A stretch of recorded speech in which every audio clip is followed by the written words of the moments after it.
There was a time when the idea of a global religion or a global religious union sounded absurd. No one could possibly get all the diverse faiths of humanity to unite under a common banner or movement or creed. There's too much bad blood, too much doctrine. They're just too different. But if this view was the consensus among geopolitical experts at one time, the late Israeli president, Shimon Peres, could not be counted among their number. Peres believed strongly that a global union of faiths, a second United Nations for religions, was not only possible, but just around the metaphorical corner. He knew exactly whom he'd trust to lead this, and saw him in the world today. On Thursday, September 4th, 2014, Peres met with Vatican potentate Pope Francis to declare that Francis could head this union. Perhaps uncoincidentally, just 13 days passed, and the first World Alliance of Religions for Peace, or WARP Summit, was held over 3 days in Seoul, South Korea. And only the most obscure faiths were without representation. Well, them and the Protestant Christians. But Protestants and Orthodox had long had alliance on the already formed and quite old World Council of Churches, an international superunion comprised of 560 million Christians and 349 denominations. The Catholic Church, which did attend the WARP Summit, was not and is not an official member of the World Council of Churches. But 4 years would pass, and the World Council would come together to celebrate 70 years of existence. On June 21st, 2018, the self-proclaimed Vicar of Jesus, our Lord, would celebrate with them with a call to Mass and a call for unity. With that, a bridge between WARP and the WCC was created, and the Reformation was over for most Christians. I'm CJ Cox, and we're going to tell you why this is important here on the Watchdog.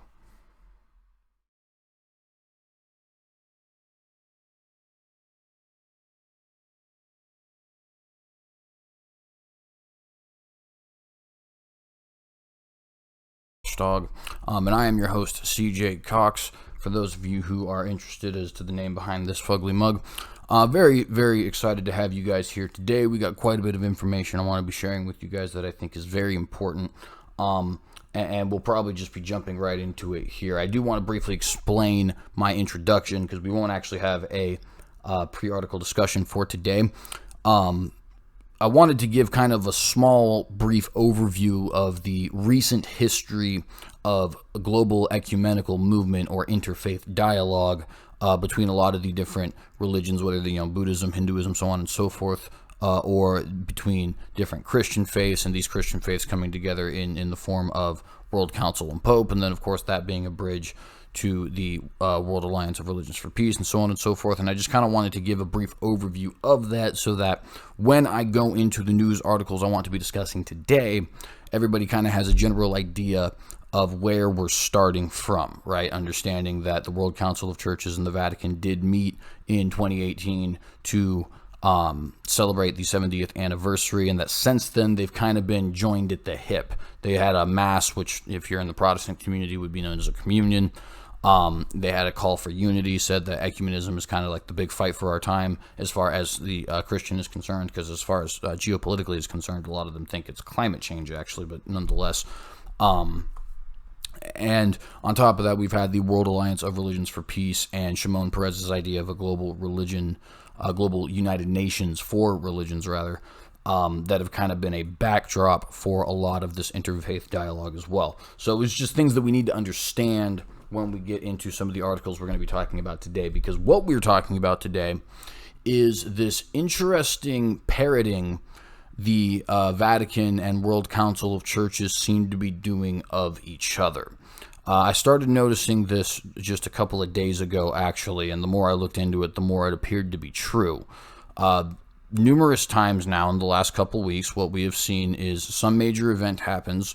Either the Vatican or the World Council of Churches will address this issue, and then almost immediately, sometimes almost simultaneously, the other group will actually release nearly identical positions and agenda on the self-same issue. And I found that to be incredibly interesting. It would seem odd for a lot of people, but if you actually understand this history of this global movement towards quote-unquote unity amongst religions and this idea of a United Nations for religions that Pope Francis has endorsed and that was, delivered to him personally by its brainchild, or by its by the man who thought it up, rather, Shimon Peres, right? It all starts to make a lot of sense, right, once you start understanding all of that kind of stuff. And it starts to appear a lot more sinister than you might initially believe, which, to be fair, I think it should, because I think it is a relatively sinister subject. But nonetheless, I want to go into these different examples of similar rhetoric and similar agenda amongst the WCC and Catholic Church, just to kind of show you guys, that when we're saying that these groups are not only working together and kind of being unified with each other, but also pushing forward the same agenda and the same rhetoric, right? This isn't something that we're just making up, pulling out of our hats like Houdini and a rabbit, right?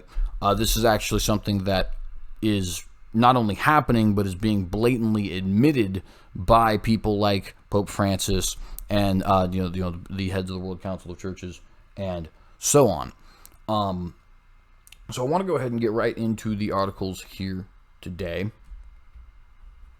There are multiple different situations going on in the world, of course. This here is an article from HETQ about the recent escalation of border conflicts between Armenia and Azerbaijan. Now, briefly for you guys, Armenia and Azerbaijan are two nations in the Caucasus Mountains, right there over by Turkey, right, a little bit to the northeastern side of Turkey, that have a pretty lengthy history that actually goes well before the establishment of the two nations, of disliking each other, namely because Armenians are traditionally and historically Christian, and Azerbaijanis are traditionally and historically Muslim. So there's been lots of border disputes over certain lands that certain people consider to be sacred, or to have certain reverences towards, or certain historical claims towards. And this has been an ongoing thing going back and forth for quite some time. The establishment of these nations, I know Armenia was about 1991. I'm not sure if Azerbaijan was actually founded at the same time, but nonetheless, there's been constant border conflict between these nations since the establishment of Armenia in 1991. And also, in the same general vein between Armenia and Turkey. And there's numerous different reasons for that. Like I said, there's obviously the religious conflict. One of the big reasons in the border dispute is just, if you look at a map of this region, Azerbaijan is actually split in some regions by Armenia, and Armenia has certain areas of Azerbaijan that it claims to be historically Armenia, and is actually made up primarily of Armenian people, right? And so on and so forth. So there's been quite a bit of conflict between these nations for quite some time. And recently, that conflict has escalated yet again. What is different about this particular escalation is the involvement of certain global religious organizations like the World Council of Churches and the Vatican. They have decided that it is indeed their business to get involved with these conflicts, and indeed with a lot of conflicts all across the world. We'll get a little bit more into at least one of them later on in this show, but of course we've discussed with you guys the Pope going on talking about Colombian Civil War, Syrian Civil War, conflict between South Korea and North Korea, and so on, right? So let's go ahead and just jump right into the article here today. World Council of Churches calls for urgent de-escalation of confrontation at Azerbaijan-Armenia border. And again, this is from HETQ. The World Council of Churches Interim General Secretary, Reverend Professor Dr. Ion Soka, called for urgent de-escalation of the confrontation on the Azerbaijan-Armenia border, where renewed fighting since July 12th has cost the lives of at least 16 people and resulted in destabilization and increased threats of wider conflict. The WCC, quote, the WCC is deeply concerned by reports that artillery exchanges have imperiled civilians and essential infrastructure, including a factory in the Tavush region of Armenia, making personal protective equipment essential for the COVID-19 response, end quote, said Soka.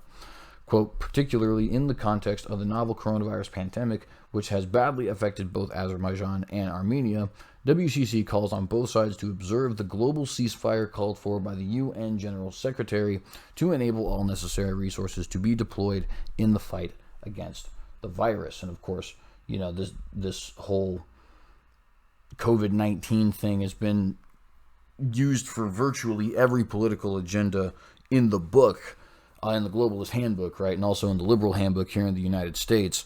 You know, and I don't know why it is that everybody seems to think that instantaneously, because there's a virus going on, absolutely everything is subject to the logic that there is indeed a virus going on, and therefore. But nonetheless, that's not necessarily the point. The main point that we want to address here is, number one, the WCC has now felt that it is their business to get involved in this regional conflict, right? This is not something that they had been doing in the past, so it's certainly worthy of note in that regard. It's also worthy of note, like I said, because of the fact that it's being parroted by the Pope, and we'll be looking into that here in a second. And of course, it's relevant in the fact that this is another example of global governance, in this case, global religious governance, getting involved in the sovereignty of nations and individual religious, or in this case, regional land conflicts, right? Which is certainly not something that anybody should want to see. We should be supporting the sovereignty of nations. International governance is certainly not legitimate. But greater than that, one of the things I want to point to here is the WCC calls on both sides to observe the global ceasefire called for by the UN General Secretary, right? And to kind of give you guys an idea of what I'm talking about there, that is what I am highlighting right now. WCC calls on both sides to observe the global ceasefire and that was rather called for by the UN General Secretary. And by the way, that is Antonio Guterres. Why is this important? Well, this is important because Pope Francis has, in fact, been praising the exact same thing. Pope praises UN efforts for worldwide ceasefire. We're going to pause from that article for a moment just to briefly give you guys a general idea of the Pope's position here. This is from Crux Now. Pope Francis is praising UN Security Council efforts for worldwide ceasefires to help tackle the coronavirus pandemic. In remarks Sunday to the public in St. Peter's Square, Francis hailed the Security Council's request for a global and immediate ceasefire, which would permit the peace and security indispensable for supplying so urgently needed humanitarian assistance. The pontiff called for the prompt implementation, quote, for the good of the so many persons who are suffering, end quote. He also expressed hope that the Security Council resolution be a courageous first step for the future of peace. So, of course, he's wanting to see this happen in the future as well. The resolution calls on parties to armed conflicts to immediately cease fire for at least 90 days to enable safe, sustained delivery of humanitarian assistance, including evacuations. Now, of course, am I here claiming that it is a negative thing for people to want peace? Absolutely not. But what I am here telling you is, here you have the World Council of Churches calling for recognition of the United Nations global ceasefire, called for by the UN Secretary General, who, by the way, just for the record, is a Jesuit. The Jesuits are the Counter-Reformation group, Counter-Reformation wing of the Roman Catholic Church, just so you guys are aware. And by the way, Pope Francis himself is also a Jesuit. Nonetheless, WCC is out here endorsing this global ceasefire called for by this Jesuit United Nations Secretary General. And then when we move on to the Jesuit Pope of the Roman Catholic Church itself, he is calling for recognition of the self-same thing. So their rhetoric seems to be bleeding together, right? They're speaking the same things. Returning back to this article, Saka added, quote, while Armenia has expressed commitment to the global ceasefire, the WCC regrets that Azerbaijan has not, end quote. Just to be fair, not that that is surprising in any way at all, because, of course, what we need to understand is that Islam is a religion that calls for the subjugation of all non-Muslims, But that is neither here nor there. But I mean, it is a little bit here nor there, just because it's a vital point in understanding any Muslim versus non-Muslim conflict, because they will never want to recognize peace with non-Muslims because they don't consider non-Muslims' right to rule to be legitimate. So that's something that's going to be, an ongoing problem in the future. Nonetheless, the latest fighting represents a new escalation of a decades-long territorial dispute between Azerbaijan and Armenia over the region of Nagorno-Karabakh. If I said that wrong, please excuse me. One more time. Nagorno-Karabakh. The Organization for Security and Cooperation in Europe, or OSCE, has long sought to mediate a settlement of the conflict, with the OSCE Minsk group leading those efforts. Quote, the WCC calls for renewed engagement in diplomatic efforts to find a solution to this issue and to remove a root cause of conflict between the two nations, end quote, said Sauka. All right, so you see what the World Council of Churches' opinions on this issue are. You see what their rhetoric is on this issue. You see their support for the United Nations global ceasefire, which we've already seen the Vatican supports as well. But to go a little bit deeper, the Vatican actually has directly parroted this rhetoric about the Azerbaijan-Armenia conflict. This from Catholic News Agency. Pope Francis calls for peaceful resolution to clashes between Armenia and Azerbaijan. This was written by Hannah Brockus. I did not remember to mention the writers there for the other two articles. So let me go find those real quick. So we give credit where credit is due.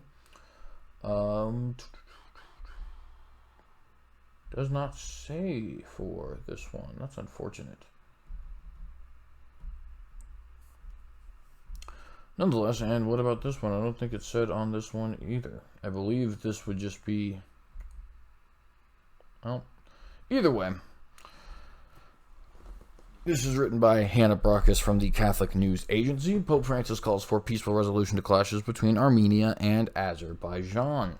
Once again, a global religious body getting involved in regional politics. It's funny because we always have this notion of separation of church and state, but when it comes to globalism, all of a sudden we just completely throw that out the window. Pope Francis said Sunday that he is praying for the families of victims of that he's praying for the families of victims of clashes between Armenia and Azerbaijan and hopes differences can be resolved peacefully. Quote, I am following with concern the recovery in recent days of armed tensions in the Caucasus region between Armenia and Azerbaijan, end quote, the Pope said after leading the Angelus prayer July 19th. Quote, in particular, while I assure you of my prayers for the families of those who lost their lives during the clashes, I hope that, with the commitment of the international community and through dialogue and the goodwill of the parties, a lasting peaceful solution can be reached, which has at heart the good of those beloved populations, end quote, he continued.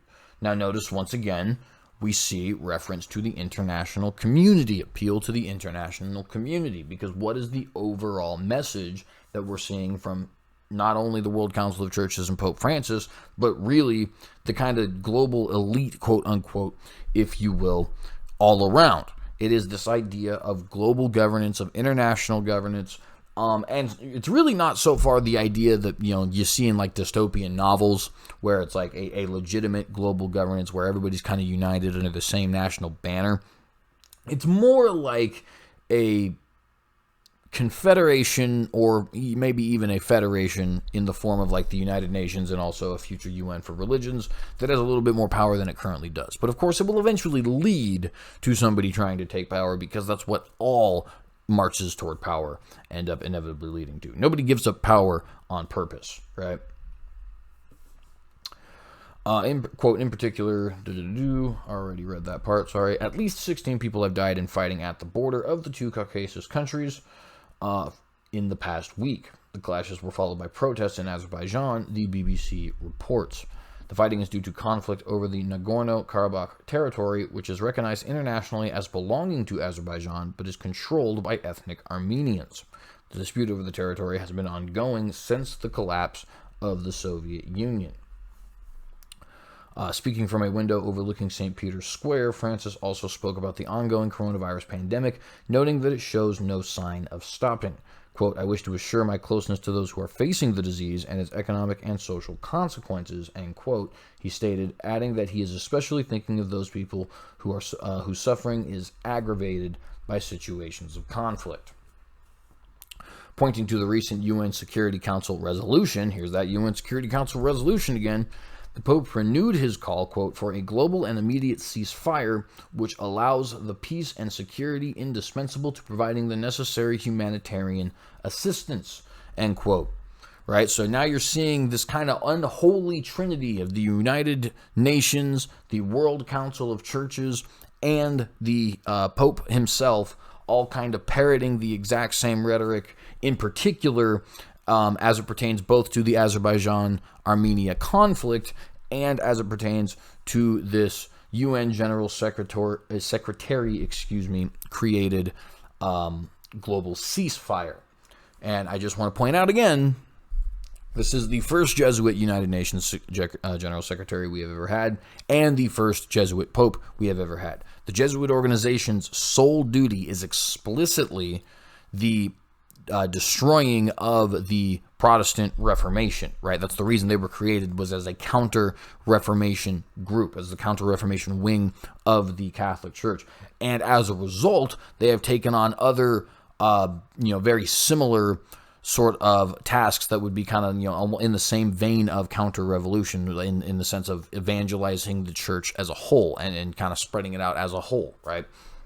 And of course, we've seen numerous different times in the past, and we've reported numerous different times in the past on the Roman Catholic Church under Pope Francis's agenda and march towards globalization and towards global religion. We've, of course, talked about the Amazon Synod, where Pope Francis was perfectly fine with having pagan rituals and pagan statues, not only amongst Christians, but even in St. Peter's Basilica down there in Rome, right? Going as far as to have the Synod's official theological document writer claim that any and all rites, right, spelt R-I-T-E-S, right, which is a religious ritual, were actually worships of the self-same God. We've seen also in the past Pope Francis endorsing and even coming to bless a Mormon temple in the city of Rome. We've seen Pope Francis getting involved in different, regional conflicts, like I said, with the Korean Peninsula and with the Israeli-Palestinian conflict and so on and so forth. And we've seen a lot, the point being, of this sort of push towards globalization, both in the political sphere and in the religious sphere, by the Vatican and specifically by the Pope Francis.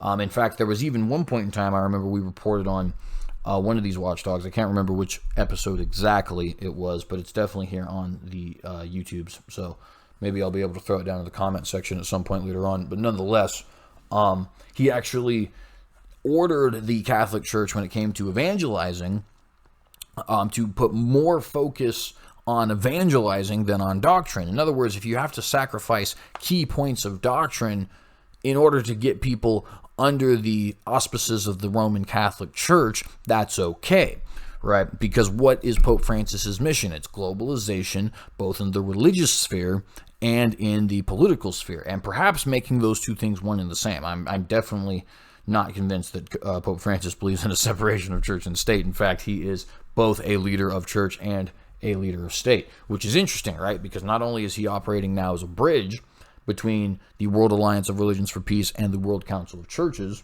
but also he is operating as a bridge between the United Nations, being a head of state, and these religious organizations being a head of faith. So, the Pope plays a very, very key part in this entire plot. In his address before the Angelus, Pope Francis reflected on the first parable in the day's gospel reading. In the parable of the good seed and the weeds, quote, Jesus makes us know the patience of God, opening our hearts to hope, end quote, Francis said. In the parable, weeds sown by an enemy grow up among the wheat in a man's field. The servants ask if they should pull up the weeds, but the master says to wait, because if they do, they would risk also pulling out the wheat.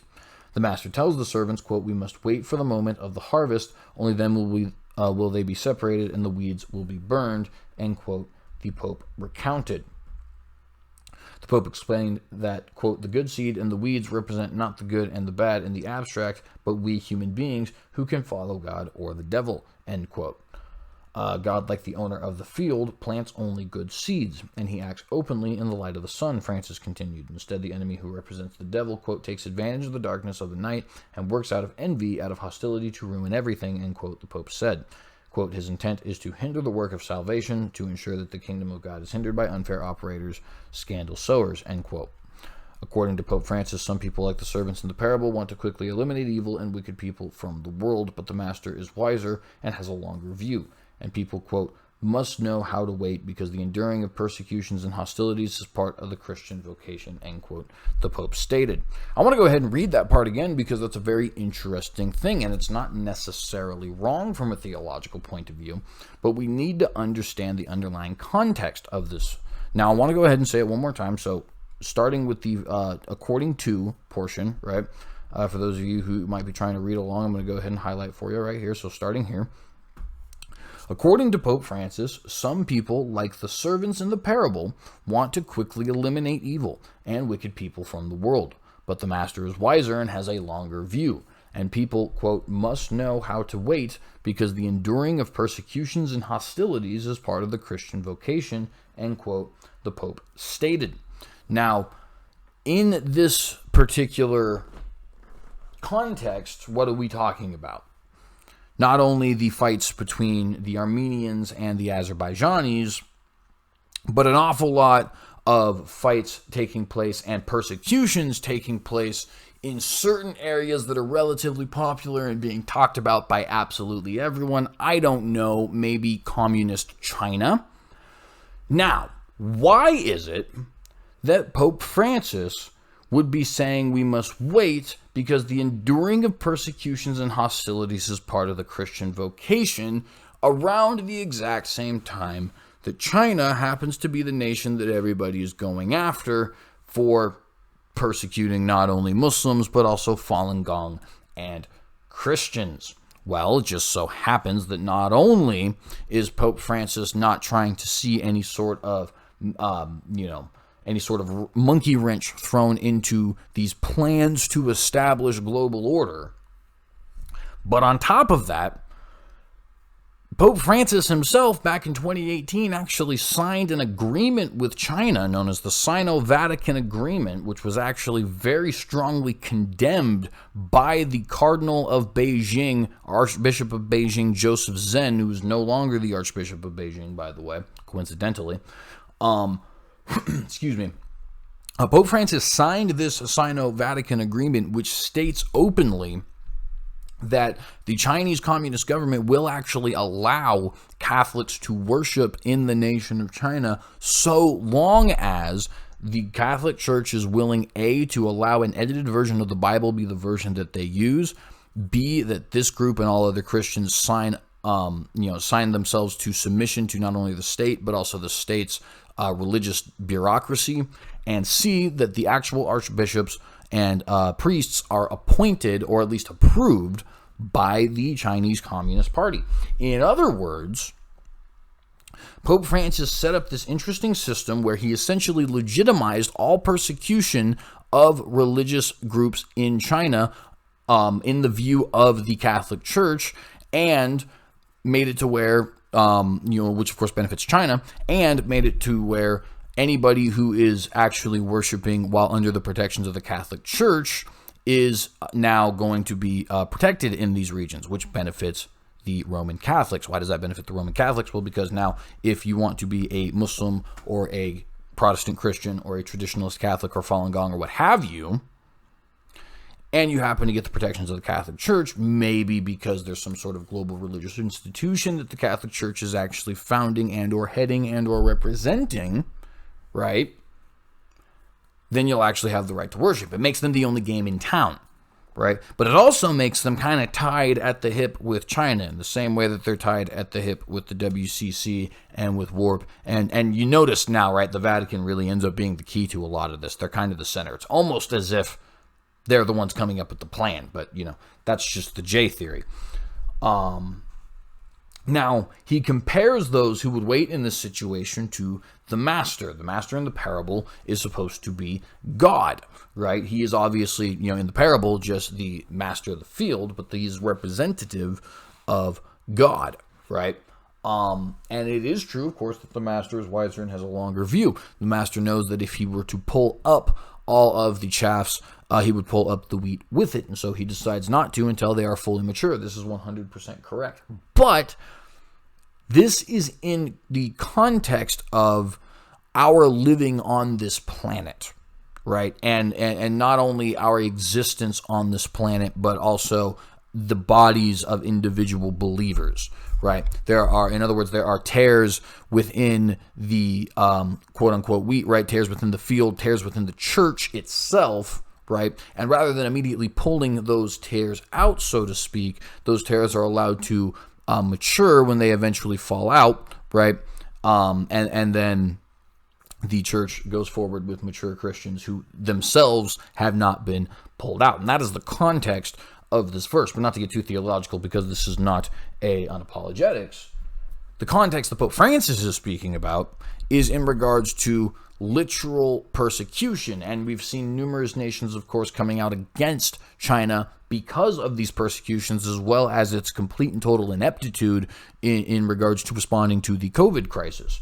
And in some case, outright evil actions responding to the COVID crisis, like purposefully limiting the United States and Europe's abilities to have certain medical supplies, right? Which, of course, is one of the big problems with actually sending all of your infrastructure production, at least, right, to foreign nations in the first place, especially foreign dictatorships. But nonetheless, the Pope essentially in this place here is not only saying that whichever group happens to be correct in the Azerbaijan-Armenia fight, which, by the way, I do think happens to be the Armenians. That's my personal opinion, but I don't want to get too deep into that because we've got a lot of other stuff to talk about. Nonetheless, right, he is not only suggesting that these people in the Azerbaijan-Armenia conflict need to wait and hold off because the master, which I guess in this case is him, is wiser and has a longer view, but is very obviously hinting towards stuff that has been problematic all across the world, namely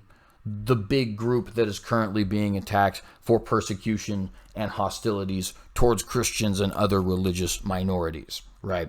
But nonetheless, now that you guys understand this little tie at the hip that the Vatican has with China and why the Vatican would be defending persecutions, even though he doesn't want to mention China in particular, because that would be dangerous, right? Quote, "Evil, of course, must be rejected, but the wicked are people with whom one must use patience," end quote. He emphasized, this does not mean having hypocritical tolerance, but justice softened by mercy. Which, by the way, is perfectly fine if that's actually what he meant, but unfortunately that's not what he meant. Pope Francis, much like our own president, likes to go out and not only completely and totally endorse, but support and make deals with evil, disgusting, oppressive dictators. In the case of Pope Francis, he likes to make these deals, at least so far, with Winnie the Pooh.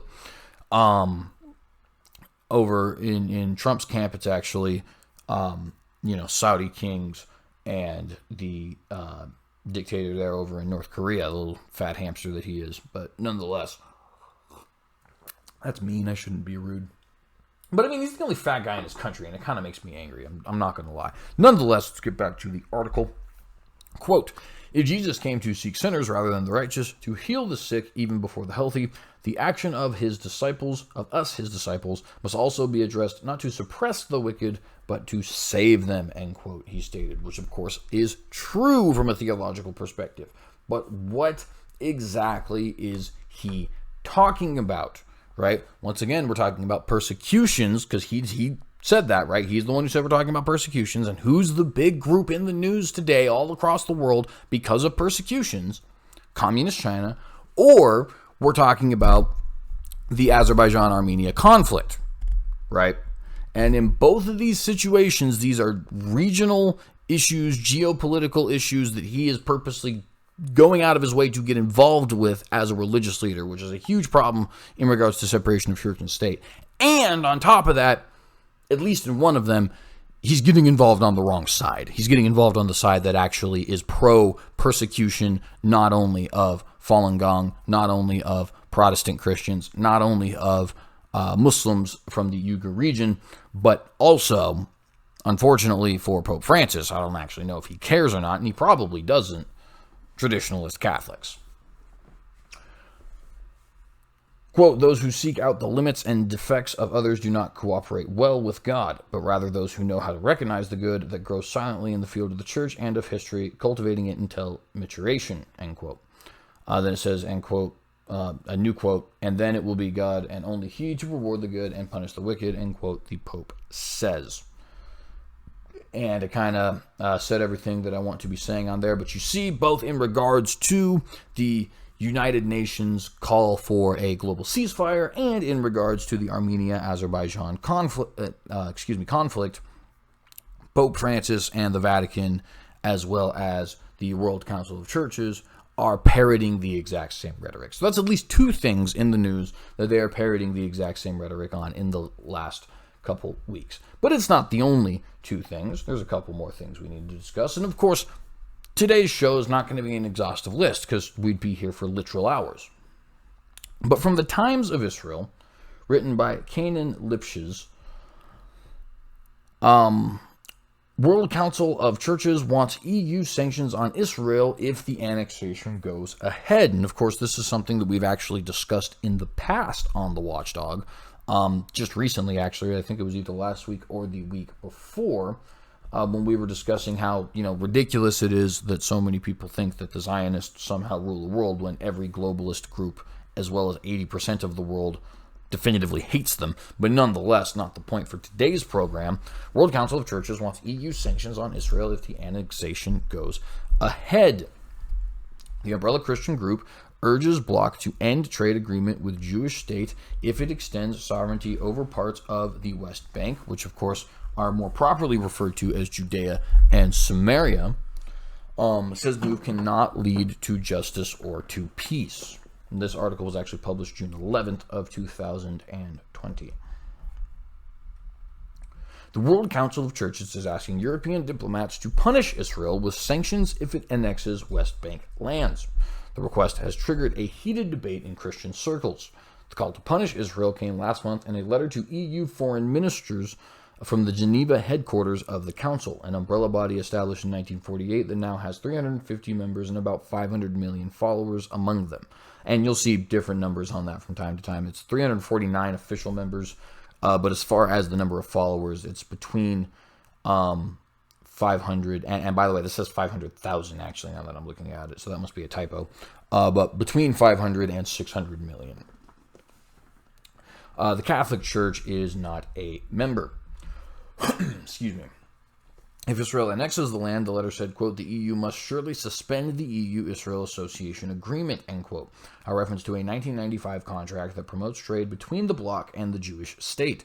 In addition, the EU should apply sanctions on Israel, quote, at least commensurate with those adopted by the EU in response to Russia's annexation of Crimea. Which, by the way, is not the same thing at all. Just to get a little bit, into the issue itself. Not the same thing at all. Why? Because Crimea is not actually historically Russian land. Not only is the region of Judea and Samaria historically Jewish land, but of all of the land that Israel has ever claimed, what we now call Israel proper is not ancient Israel. What we now call the West Bank, i.e. Judea and Samaria, is called Judea and Samaria because there once sat Judea and Samaria. If the Jews have any claim to any land on the entire planet, it is Judea, Samaria, and Jerusalem. Not to say that they don't have a claim to what we now call Israel proper, but if the strongest claim the Zionists have to any land at all is those three regions, Judea, Samaria, or which combine to what we now call the West Bank, and Jerusalem, right? Because that's actually where they were during the time that they lived in that region. They weren't in Tel Aviv, right? And not to say, of course, that they weren't, because it depends, obviously. Sometimes they were in Tel Aviv. My point being that they were consistently always, for thousands of years, in the region that we call Judea and Samaria. Sometimes they were in Tel Aviv and Galilee. Sometimes they weren't. Sometimes they were down in Gaza. Sometimes they weren't. Sometimes that belonged to the Philistines. Sometimes it belonged to the Egyptians, so on and so forth. But what did they consistently have or live in when they did not actually have sovereign political rule? The region we now call Judea and Samaria. On the flip side, Crimea is not at all historical Russian homeland by any stretch of the imagination, right? Let alone where they actually came from, let alone the actual historical center of their culture and where they formerly lived, right? So it's not at all the same thing. The EU has blacklisted hundreds of Russian individuals and firms over alleged involvement in the Crimea annexation from 2014, subjugating them to entry bans and freezing of EU properties. Quote, the unilateral annexation of yet more of the territory that remains to Palestinians cannot lead to justice or to peace, but only to greater injustice, end quote, the church body wrote. In recent years, the Council has been accused of pursuing an anti-Israel agenda, a claim rejected by its leaders. This is something we definitely need to put a little bit of a note on, and I want to briefly pause on this article to go to another Times of Israel article written by Juhani Huntinen, The World Council of Churches' War Against Zion. The World Council of Churches' War Against Zion. And links to all of these articles will be in the description below. But nonetheless, I want to go ahead and read briefly on this. When no one really knew what exactly Israel is about to do with plans to extend sovereignty over certain settlements in the West Bank, church bodies over the globe expressed their fears in numerous public statements. So earlier this month, the Vatican sent an anti-annexation message. By the way, we'll be getting to that. But notice, there you have, once again, parroting the same rhetoric, which of course is the point of our program. But we just want to get a little bit of, understanding here of the World Council of Churches and their agenda. Also the Evangelical Lutheran Church in America, or the ELCA, published a bunch of anti-annexation letters, one of which associated Israel with the murder of George Floyd. Talk about anti-Semitic. Already in last May, as was to be expected, the World Council of Churches, WCC, a worldwide fellowship of 349 churches, sent an anti-annexation letter to EU leaders, which of course is what we are discussing in the other article. In the letter, the WCC called for the EU to ensure that any such annexation is met with real consequences, at least commensurate with those adopted by the EU in response to Russia's annexation of Crimea, end quote. I being Juhani Huntinen, went through old WCC statements, and to my knowledge, they did not issue any condemning statements concerning the Russian Federation's occupation of Crimea 6 years ago. A Google search of Crimea on the WCC homepage finds less than 10 results, including the latest letter targeting Israel, which means really less than 9 results, or a total of 9 results. Well, actually, if it would be less than 10, and then you subtracted that one, it'd be a minimum of 8. Sorry, but anyways. So yeah, less than 9 results. What is more important, the WCC's analogy between the West Bank and Crimea is fatally flawed. Of course, in today's world, it seems to be a common interpretation of the international law that land seizures by military force are always illegal. However, this was not the case in the 1960s. As legal scholar, and I'm going to butcher this, so please excuse me, Eugene Kantorovich has pointed out, in the 1960s, the common assumption was the acquisition of foreign territory by force was prohibited only in aggressive war. In 1967, Israel fought defensive war on 3 fronts, and successfully conquered all aggressors. Kantorovich thus argues that, quote, since defensive war is not illegal, it follows that the defender's territorial gains from such a war would not be illegal, end quote. For a reason or another, the U.S. recognition of the Golan Heights as a legitimate part of Israel in 2019 did not catch as much attention as the anticipated shifts in the West Bank in 2020. The article goes on to discuss the World Council of Churches and their views on the Crimea conflict, their views on Palestine, their anti-Israel agenda. But the point being, right, and I want to get more into this, but unfortunately there's just so much we have to get to. I really do have to stop here, but I'll leave a link in the description below. The point being, you see here, right, they even go out of their way, the WCC, to say, see, this is just like Crimea, so can you at least do the same to Israel that you did to Russia? And yet, if you actually look at what the WCC had to say about Crimea, it's nothing at all. Zip nada, right? So they do seem to have an anti-Israel agenda. Why would they have an anti-Israel agenda? Well, because Israel's the Holy Land. Culturally speaking, Israel's the center of the entire world at this point, right? And if peace can be made in Israel, and if certain, shall we say, fantastical, apocalyptic events should take place, such as the rebuilding of a third temple, for example, right? Such as the peaceful internationalization and partition of the city, for example, the city being Jerusalem. That would give the person able to accomplish such things quite a bit of power, right?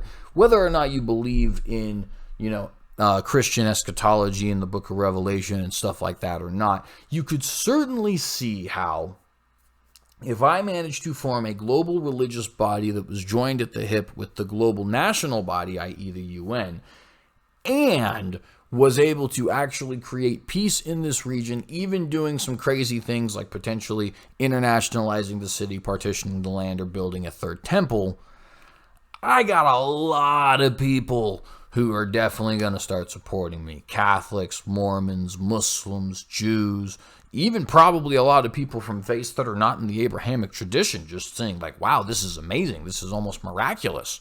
Talk about a push for world peace, right? That person would have a lot of power. And as a result, the groups that want to accomplish this global religious and political body find Israel's sovereignty to be a threat. Israel needs to have conflict with Palestine so that that conflict can be resolved by this third party, this massive, religio national international organization that they plan to form. But going back to our old article, because we do have limited time, in 2019, it emerged that the council had gathered information for years on the Israeli army's action inland that the council and international community regards as occupied, with activists masquerading as tourists. Prime Minister Benjamin Netanyahu has announced plans to apply Israeli civilian law in the Jordan Valley and the Israeli settlements in the West Bank as early as July 1st. By the way, that did not end up occurring. It's July 20th now. Monday, July 20th, 2020 has not occurred at this time. Advocates of the plan say it ensures security control over Israel's longest border and cements the existence of the settlements as part of Israel without precluding the option for a future Palestinian state in the remaining territory. And of course, they don't go nearly as far as I do, which is that they should be annexing the entire Judea and Samaria region, because it is the most, it is the land that they have the most legitimate and strongest claim for, right? Out of any of the land, any of the bodies of land that they have, right? The council statement drew sharp criticism from Christians for Israel, a Netherlands-based international network of pro-Zionist Christians from 27 countries and hundreds of thousands of congregants. The group said in a statement that churches should not meddle in Middle East politics and that the council did so in a one-sided manner. In the Netherlands, the letter also caused a split within the country's largest church body, the Council of Churches of the Netherlands. That's because the organization had forwarded to Dutch Foreign Minister Stef Blok the letter calling for sanctions, adding it was the position of all its constituent member churches. This prompted hundreds of angry reactions, including threats that were sent to the Council of Churches of the Netherlands. Its chairman, Gert van Dartel, wrote in a letter to Christians for Israel. Additionally, two church bodies that belong to the Council of Churches of the Netherlands publicly distanced themselves from the umbrella group's letter to Blok and complained that the decision to include them as co-signers was made without consulting them and against their positions, which, of course, why would we be surprised of any dishonest tactics when it comes to the globalist agenda, right? The churches that protested were the United Pentecostal and Evangelical Churches and the Covenant of Free Evangelical Congregations in the Netherlands, which have tens of thousands of followers and about 200 congregations between them. Not sure what happened there. All right, we're good. Dutch Chief Rabbi Benjamin Jacobs, in a column on the CIP website, linked the letter on sanctions to centuries of Christian hostility to Jews. quote, considering the history in which churches continuously instructed Jews on what they can and cannot do, it would behoove the same churches to adopt caution and humility on Israel, end quote. He wrote last week, quote, it's a democracy. It can, may, and must make its own decisions and solve its own problems, end quote. And I, of course, completely concur with Rabbi Jacobs in his sentiment there. But, and as we already saw in the other Times of Israel article that we briefly quoted, the World Council of Churches not only comes out hardcore against sanctions, but the Vatican also comes out hardcore against sanctions. This is the third time now in a major international situation in the last month that the Vatican and the World Council of Churches has parroted the rhetoric of each other. We already looked at the call for a global ceasefire. We looked at the rhetoric concerning the Azerbaijan-Armenia border conflict. Now we have rhetoric concerning the Israeli plan to annex parts of Judea and Samaria. They're continuously parroting the exact same rhetoric. Why?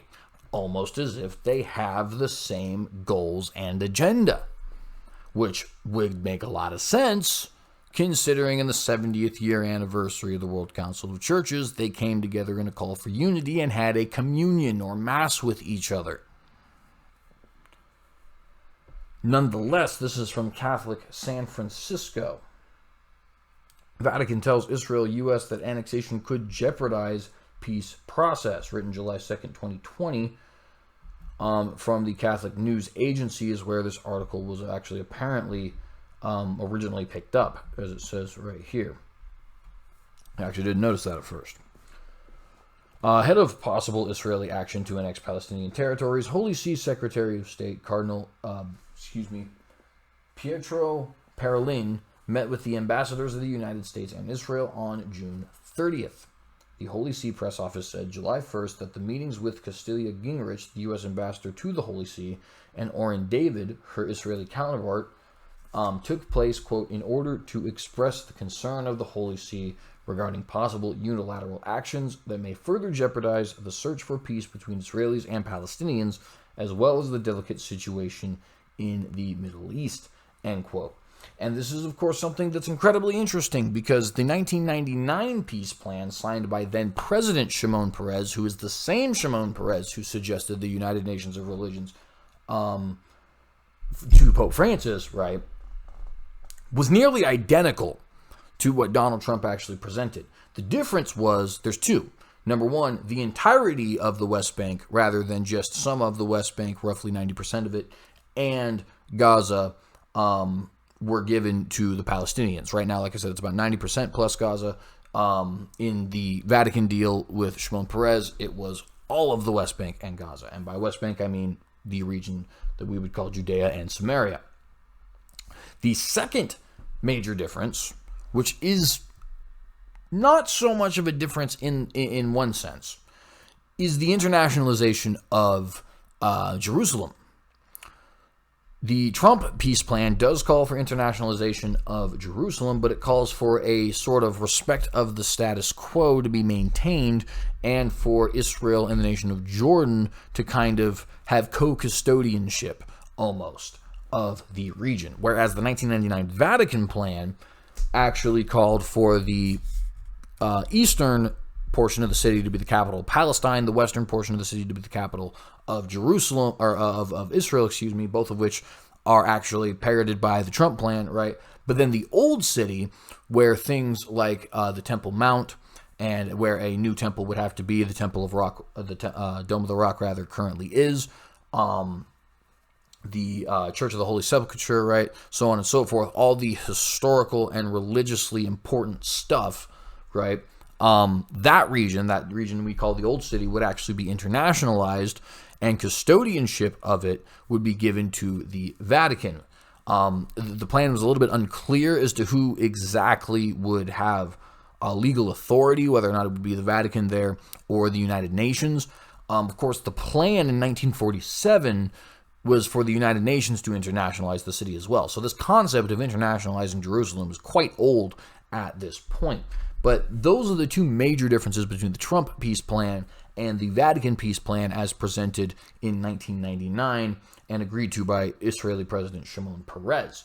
Now, isn't it interesting now that Israel and the United States are now having conversations with the Vatican, who's being led by the Pope, who was told by that same president he could lead a United Nations of religions, right?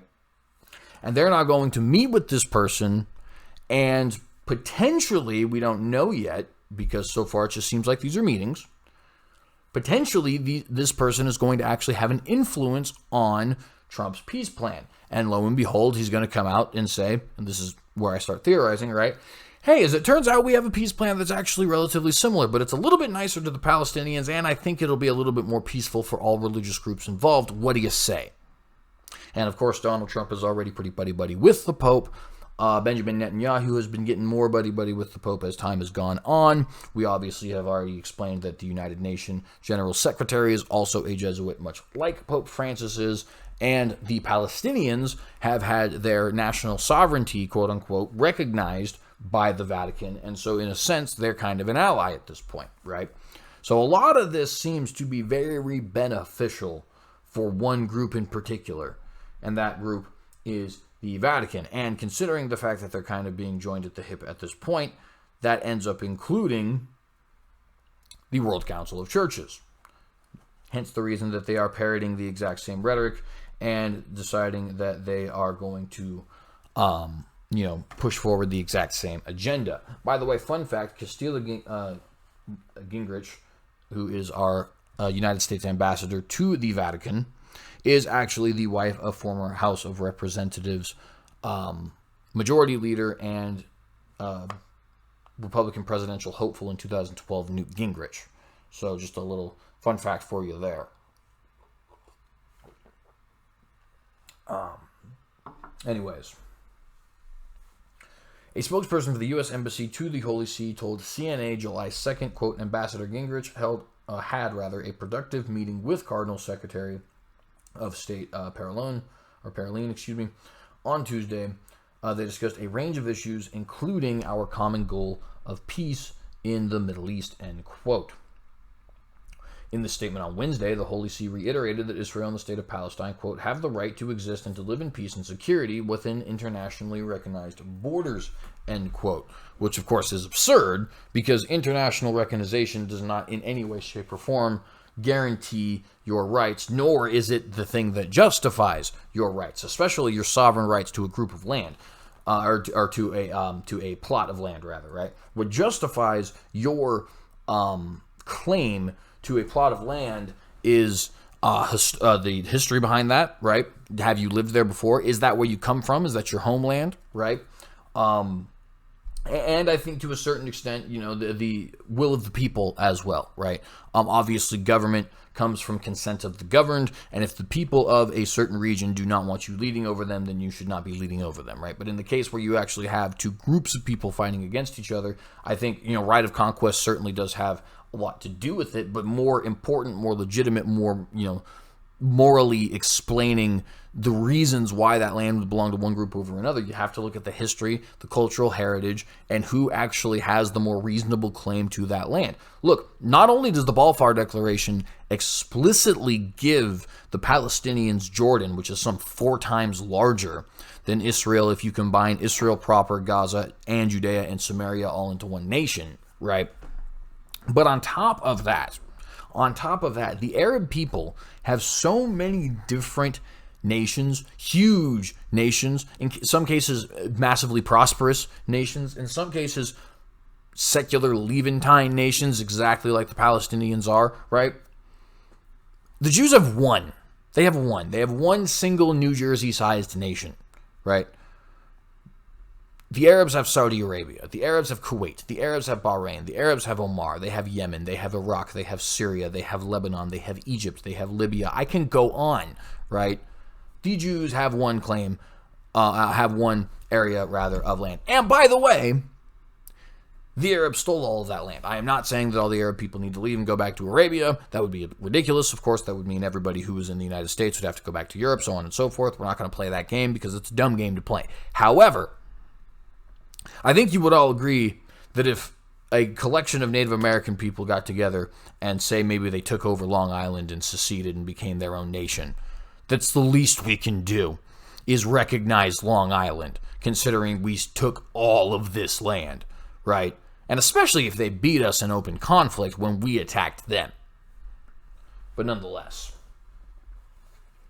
In a statement on Wednesday, the Holy See reiterated that Israel and the state of Palestine, I already read that, quote, it thus appeals to the parties to do everything possible to reopen the process of direct negotiation on the basis of the relevant resolutions of the United Nations and aided by measures that can reestablish reciprocal confidence, end quote, said the Holy See press office.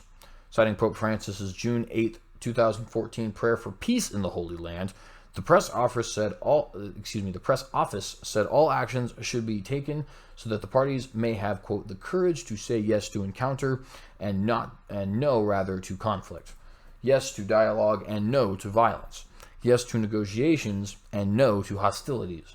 Yes to respect for agreements and no to acts of provocation. Yes to sincerity and no to duplicity, end quote. July 1st was a possible start date for annexation, but no action was taken. There was no agreement with the United States to move forward. Which, by the way, how absurd is it that a sovereign nation has to ask a separate sovereign nation whether or not it has permission to move forward, right? It's insane. Energy Minister Yuval Steinitz, a member of Israeli Prime Minister Benjamin Netanyahu's Likud party, said he thought annexation, quote, will happen in the coming weeks or months, but I am not versed in the details, end quote, Reuters has reported. A Netanyahu aide said talks with Washington were continuing. No doubt that has been hampered by COVID and riots and so many other things, but nonetheless. The Prime Minister has consulted Israeli defense officials July 1st, and more discussions would be held in coming days. Early in June, Netanyahu said he intended to annex all West Bank settlements July 1st, the earliest date allowed under a deal agreed by the country's new ruling coalition. According to the Times of Israel, this would mean that the government would extend Israeli sovereignty to around 3% of West Bank territory, which again, West Bank is what I call Judea and Samaria, comprising 132 settlements, which are home to an estimated 450,000 Israelis, which is just 50,000 less than the population of Wyoming. Netanyahu was sworn in for his fourth term as the head of Israel's government in the Knesset on May 17th. In his campaign, Netanyahu promised annexation of Judea and Samaria. The power-sharing deal between the Israeli leaders included the possibility of annexation this summer with the approval of the Israeli parliament and the Trump administration, according to Foreign Policy magazine. Palestinian leaders, the United Nations, the European and Arab countries oppose unilateral action from Israel and consider Israeli settlements on land captured in 1967 to be illegal. Reuters reports Israelis who back annexation cite biblical, historical, and political roots in the Judea and Samaria territory. President Donald Trump's proposal for peace calls for creation of a Palestinian state, but gives Israel sovereignty over 30% of Judea and Samaria. The Palestinians reject this. To be fair, I got a little bit of a mix-up earlier, thinking that the 3% that Netanyahu was going to annex was actually all that was being called for. So my apologies. That was a mix-up on my part. It is actually 70% of Judea and Samaria that would belong to the Palestinians under the Trump deal. So my apologies there. I'm glad actually that we were able to see that, because I would have completely posted this without ever correcting myself. On May 20th, the Holy See reaffirmed its support of a two-state solution for Israel and Palestine and respect for the borders internationally recognized before 1967. The Holy See expressed hope that the Israelis and Palestinians will be able to directly negotiate an agreement with the help of the international community. Once again, with the help of the international community, right? Same thing as the Azerbaijan conflict. That will lead to peace, quote, so that peace may finally reign in the Holy Land, so beloved by Jews and Christians and Muslims, end quote, the Holy See said then. By the way, just really quick, isn't it strange? We're seeing religious persecution in China, religious versus Muslim fights in the Turkey-Greece border, on the Turkey-Greece border, and on the Azerbaijan-Armenia border, and in the case of Jew versus Muslim, the Jewish-Palestinian border, and of course going on in Sudan, and so on and so forth, all at the same time. I'm not necessarily saying that that's conspiratorial, because I don't believe that that particular part is. But it's almost like there's like, I don't know, an awakening of evil and religious conflict going on across the entire world. The Holy See expressed hope that the Israelis and Palestinians will be able to directly negotiate an agreement with the help of the international community. Already read that, sorry. Response to talk that Israel would extend sovereignty over the Jordan Valley and Jewish settlements in the West Bank, or Judea and Samaria. Palestinian Authority President Mahmoud Abbas declared that the Palestinian Liberation Organization and the Palestinian State would no longer be bound by the peace and security agreements with the Israeli and American governments, including the Oslo Peace Accords. The PLO's chief negotiator appealed to the Vatican Secretary for Relations with States in a mid-May phone call. Like I said, the Vatican is considered to be an ally of Palestine in this, as is the World Council of Churches. Sayeb Erekat, the PLO leader who negotiated the Oslo Accords, called Archbishop Paul Gallagher to say, quote, that the possibility of Israel applying its sovereignty unilaterally in the Palestinian territories would be further jeopardizing to the peace process. And I guess not all of that was a direct quote. In early May, Catholic bishops, Orthodox patriarchs, and Protestant leaders in the Holy Land published a letter raising concerns that Israel's unilateral annexation plans, quote, would bring about the loss of any remaining hope for the success of the peace process, end quote. The Catholic Bishops' Conference of England and Wales and the office of the Archbishop of Canterbury, the highest-ranking clergyman in the Church of England, issued a joint statement opposing annexation. So you're seeing that, of course, it's not just the World Council of Churches and the Vatican who oppose Israel in this regard, but indeed it is a lot of the Christian community across the world. But this is not the only thing that we see agreement on in the between the World Council of Churches and the Vatican. Because when it comes to the Hagia Sophia, they are also pushing forward the same rhetoric. Now, keep in mind now, right? So this is now, 4 different things in the last 2 weeks to a month alone, right? They are publishing the same rhetoric in the Azerbaijan-Armenia conflict and in the Israeli-Palestinian conflict and in regards to the United Nations push for a global ceasefire and in regards to the Hagia Sophia, right? There's, of course, numerous other things that we could point out, but unfortunately we just don't have the time. We're already over an hour. But World Council of Churches dismayed at Hagia Sophia shift. That of the World Council of Churches has written to Turkey's president about the grief and dismay among members over the decision to convert the Hagia Sophia landmark in Istanbul into a mosque. On the flip side, Hagia Sophia Pope pained as Istanbul Museum reverts to mosque. Once again, putting forward the same rhetoric. Speaking at a service in the Vatican, the Roman Catholic leader added that his thoughts go to Istanbul. Hagia Sophia was built as a Christian cathedral nearly 1,500 years ago, turned into a mosque after the Ottoman conquest in 1453. The UNESCO World Heritage Site became a museum in 1934 under Turkish Republic founding father Ataturk. And you see here that Pope Francis and the World Council of Churches putting forward the same rhetoric once again on a geopolitical issue that, to be fair, finally does at least have a little bit to do with them, right? At least this is a religious issue. But nonetheless, the head of the World Council of Churches has written to Turkey's president expressing his grief and dismay over Turkey's decision to change the status of Istanbul's landmark, Hagia Sophia, from a museum into a mosque. As a World Heritage Museum, quote, Hagia Sophia has been a place of openness, encounter, and inspiration for people from all nations, end quote, Interim Secretary General Ion Saka said in a letter released Saturday by the Geneva-based group. And, of course, we'll provide links in the descriptions to both of these articles. But there are a couple things I want to point out before we leave, because we are getting here over an hour, so I do, unfortunately, have to stop here. But the first thing is, World Council of Churches is also up to some other nefarious no-goods. Their Faith and Order Commission proposes a world conference and maps common ground among churches. The article here will be, once again, in the description below. But the WCC Faith and Order Commission, through its 3 study groups, is proposing a world conference as it continues to map common ground amongst churches worldwide.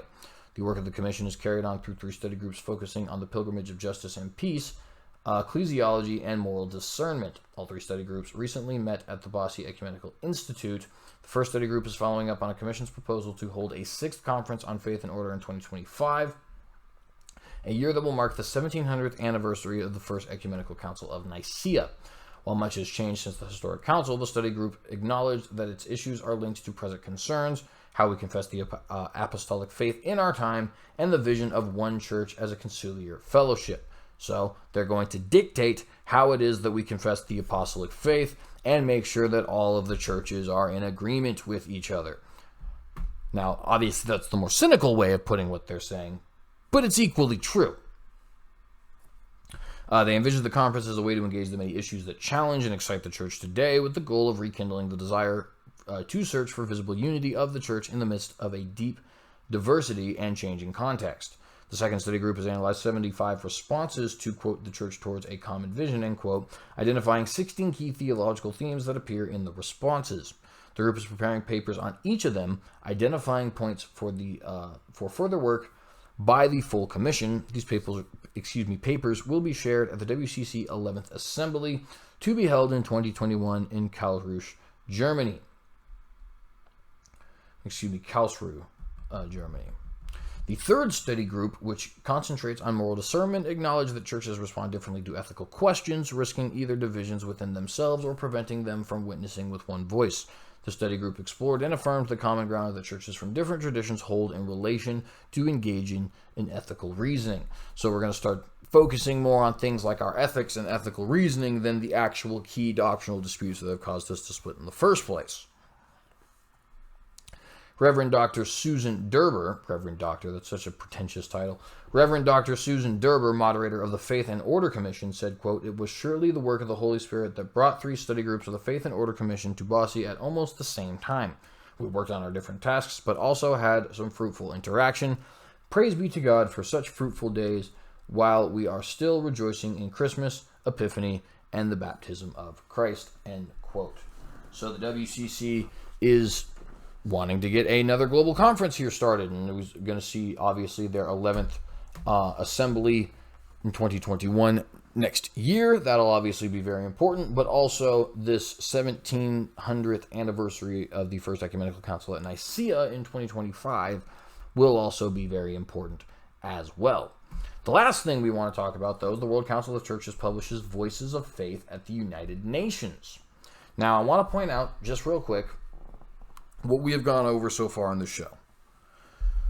We have gone over minorly the World Alliance of Religions for Peace and the global movement towards religious unity that they've been pushing, as well as the United Nations for Religions pushed forward by Shimon Peres to Pope Francis, who happens to be the same Shimon Peres who was pushing forward what would you call that?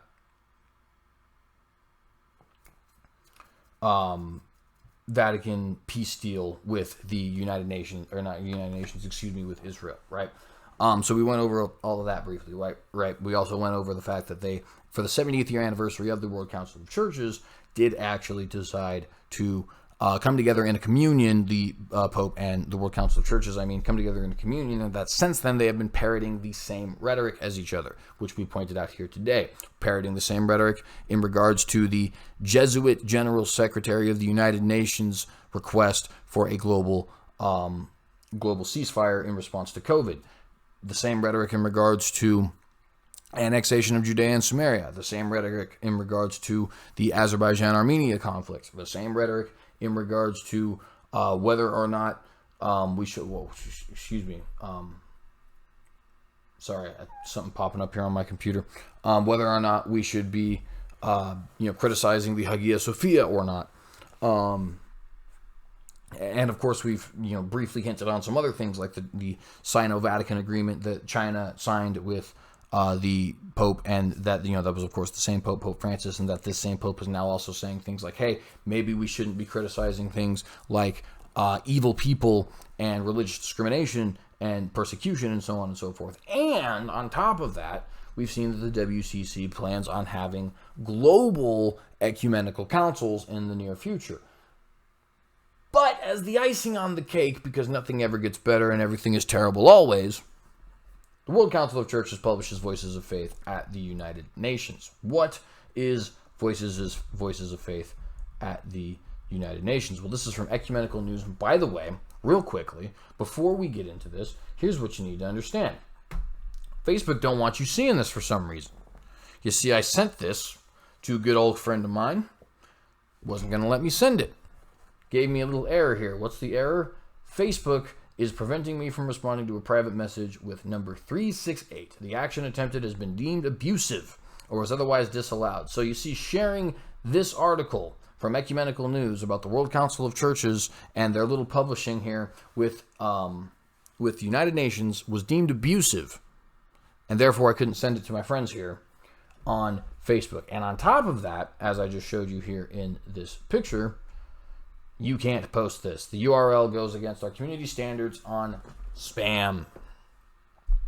So for some reason, Facebook does not want you having this information. Just thought you guys should know that. Nonetheless, from Ecumenical News, the World Council of Churches has published an historical overview of the relationship between the WCC and the United Nations, which I highly recommend you read, by the way, that explores why the shared purposes of the organizations are needed now more than ever, something that will not appeal to isolationists. Understatement of the century. Quote, never before has the world been in greater need of a robust multilateral system for the coordination of responses in the mounting global crises before us, end quote, writes WCC Interim General Secretary Reverend Ion Sauka in an introduction. So all this time that I sit up here and tell you guys, they want a United Nations of religion, a United Nation of religions. They're trying to mix church and state on a global scale. They want everybody coming together under their personal auspices so that they can have the power. This is the stated goal. And so many people want to say that's conspiracy theory. That's nonsense. That's a joke. Well, here is according to them, according to the WCC themselves, directly presenting this information to the Global Union of Nations. Never before has the world been in greater need of a robust multilateral system for the coordination of responses to the mounting global crisis before us, writes WCC Interim General Secretary Reverend Ion Sauka in an introduction. Right? So it is not what I say their goal is. It is what they say their goal is. And you need to understand this, right? Because when people say New World Order, global religions, things that are revelation style, biblical in proportion, right? We're not making this up. This is the outright, blatant, stated goal of these organizations, right? Quote, as you will read and see in the following pages, the WCC sees the UN as a main partner in its attempts to react to crucial historical developments in these turbulent times, end quote. When the Universal Declaration of Human Rights was drafted between 1946 and 48, Frederick Nold, first director of the WCC Commission of the Churches on International Affairs, isn't that ironic, or interesting rather, contributed decisively as a consultant on religious liberty and freedom. Quote, for over 70 years, the WCC has continued to sharpen its concern, highlighting particular violations, for example, racism in 1968, torture in 1977, and extrajudicial executions in 1982, end quote, reads the text. Two of the areas in which the WCC played a pivotal role were in the fight for universal health and the struggle against racism. Isn't it interesting how those are just very important issues right now in the world? The publication highlights when in 1954, and I do not know how to say this, so I am very sorry, but Hammarskjöld is what I'm going to go with. The second UN Secretary General referred to churches as, quote, the guardians of and spokesmen of the deepest beliefs and loftiest dreams of man. Combating racism. In a special section on combating racism and ecumenical legacy, the text commemorates eminent Christians, including Reverend Martin Luther King Jr., South African Nobel Peace Prize laureate, Albert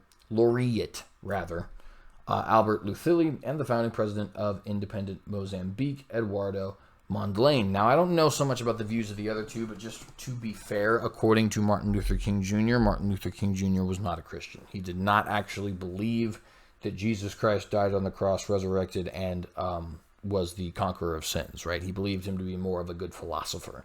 But nonetheless, it says that deeply influenced It says they deeply influenced the racism debate, and the text reflects, quote, King's assassination only weeks before he was to address the WCC's Uppsala Assembly in 1968 gave the matter an urgent focus, end quote.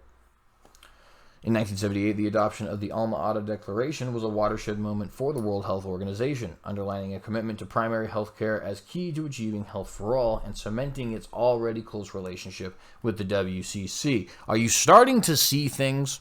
Are they starting to become clear to you? Right? Things do not happen by accident. There is no such thing as coincidence in the geopolitical world. Right? Everything that happens is either by design or when it moves away from design is made to work within the confines of the design. These people are very good at what they do. For the WHO, it was a signal breakthrough in public health thinking. For the WCC, it was a particularly joyous moment, resulting as it did from a close relationship between leaders at the WHO and WCC's Christian Medical Commission, or CMC, great-grandparent to today's health and healing program, notes the text, end quote.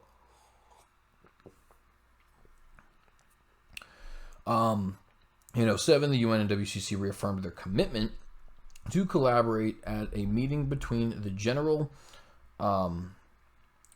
secretaries for both organizations. In 2013, an overwhelming majority of 155 countries voted in favor of an arms trade treaty at the United Nations General Assembly. Quote, the ecumenical campaign for a strong and effective arms trade treaty, led by the WCC, then advocated for swift ratification, and the treaty has been enforced since December 2014, end quote. There's that year showing up, 2014. Once again, the same year Shimon Peres meets with Pope Francis, the same year that they have the World Alliance of Religions for Peace. Are you starting to see things yet?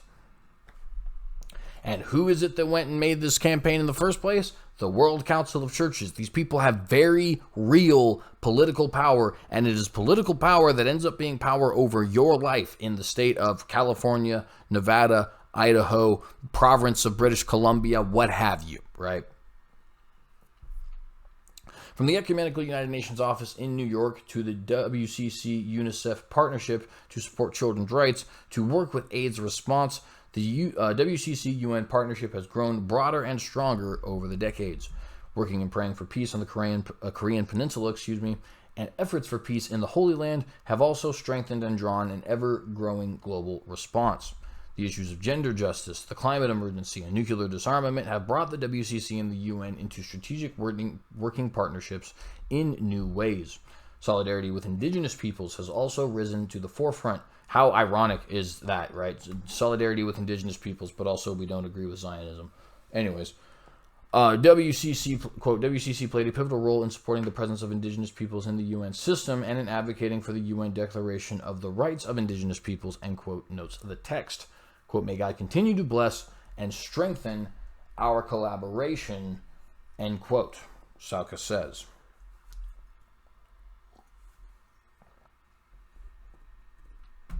So what are we finding here, ladies and gentlemen? Consistently, what are we finding? We are finding a very obvious agenda to get religions and nations united under a joint union of religions and nations, right? We're finding different religious organizations which appear to be separated, parroting the exact same rhetoric and sometimes almost at the exact same time. We're seeing involvement in just about everything that seems to be important in the news today from these international religious bodies which seem to have this globalist agenda. And we're seeing it impacting every aspect of international governance, whether that be the World Trade Organization, the World Health Organization, the European Union, the United Nations, UNICEF, UNESCO, etc. Right?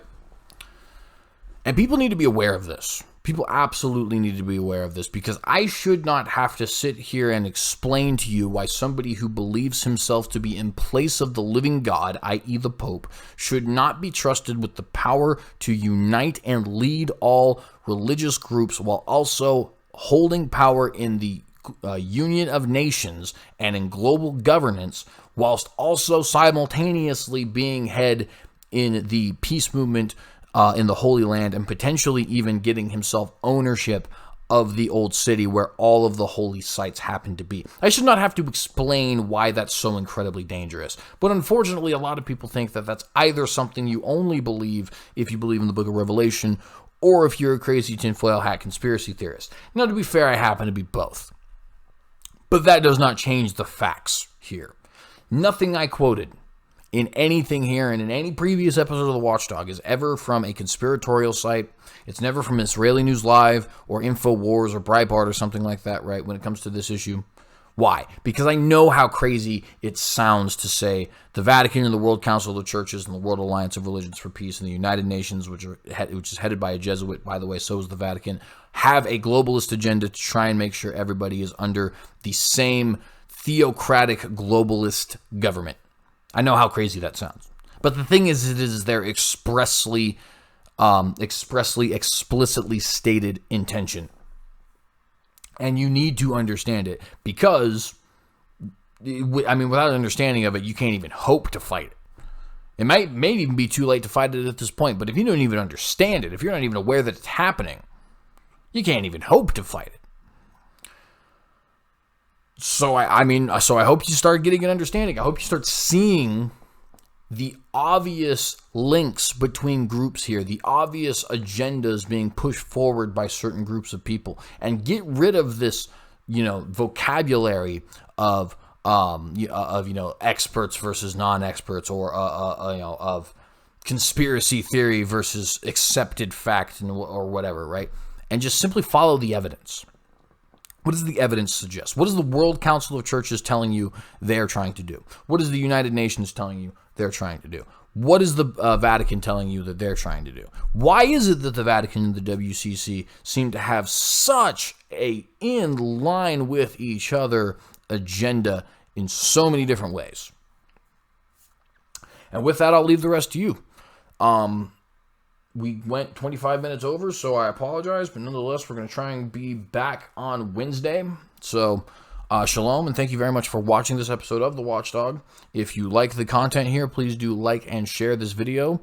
Subscribe to TheCynicogue if you're interested in the news program, The Watchdog, or in the Christian Apologetics program hosted by yours truly, Unapologetics, posted on weekends.